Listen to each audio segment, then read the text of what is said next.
പൊങ്കാലയ്ക്ക് വേണ്ടിയുള്ള ചട്ടികളും കലങ്ങളും തിരുവനന്തപുരത്തെ കിഴക്കേക്കോട്ടയിൽ ഫുട്പാത്തുകൾ കീഴടക്കിയിരിക്കുന്ന കാഴ്ചയാണിത്.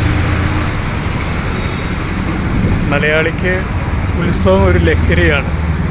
അത് വിഷു ആയാലും ഓണമായാലും ക്രിസ്മസ് ആയാലും പൊങ്കാലയായാലും.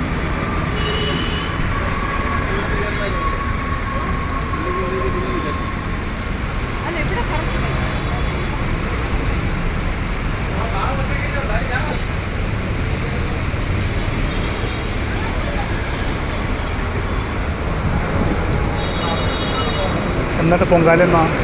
പൊങ്കാല ശരിക്കും എന്നാ? 3-ാം തീയതി മാർച്ച് 3-ാം തീയതിയാണ് നമുക്ക് പൊങ്കാല വരുന്നത്.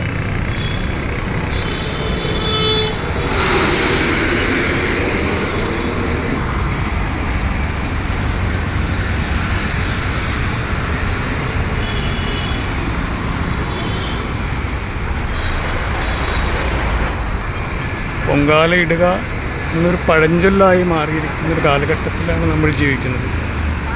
മാർച്ച് 3-ാം തീയതി തിരുവനന്തപുരം നഗരം അക്ഷരാർത്ഥത്തിൽ പൊങ്കാലയുടെ നടുവിലേക്ക് മാറും.